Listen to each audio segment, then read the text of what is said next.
અમરેલી જિલ્લાની પ્રથમ સરકારી બ્લડ બેંક સાવરકુંડલામાં કાર્યરત થશે। સાવરકુંડલામાં આરોગ્ય ક્રાંતિ બ્લડ બેંકથી દર્દીઓને મળશે જીવન રક્ષક સુવિધા। અમરેલી જિલ્લા માટે એક અત્યંત મહત્વપૂર્ણ અને ઐતિહાસિક સમાચાર સામે આવ્યા છે। ગુજરાત સરકાર અને કેન્દ્ર સરકારના સહયોગથી સાવરકુંડલામાં સૌપ્રથમ સરકારી બ્લડ બેંકને મંજૂરી મળી ગઈ છે। આ બ્લડ બેંક કે મહેતા હોસ્પિટલના ઉપલા માળે સ્થાપિત કરવામાં આવી। અહીં બ્લડ બેંક માટે જરૂરી તમામ આધુનિક ઇન્સ્ટ્રુમેન્ટ અને મશીનરી ગોઠવી દેવામાં આવી હતી અને તેનું ઉદ્ઘાટન ટૂંક સમયમાં જ કરવામાં આવશે।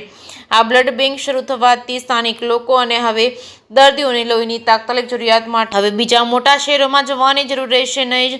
શરૂઆતના તબક્કામાં અહીં બ્લડ જેવી પ્રાથમિક સુવિધા ઉપલબ્ધ થશે અને ભવિષ્યમાં આ બ્લડ બેંકમાં પ્લાઝમા અને વ્હાઇટ બ્લડ સેલ અને પ્લેટ્સ જેવી જીવન રક્ષક અને અતિ આધુનિક સુવિધાઓ પણ ઉપલબ્ધ થશે અને મોટા શહેરોની બ્લડ બેંકો જેવી જ સુવિધા પૂરી પાડશે। આનાથી ગંભીર બીમારીઓથી પીડિત દર્દીઓ માટે સારવાર વધુ સરળ અને સુલભ બનશે।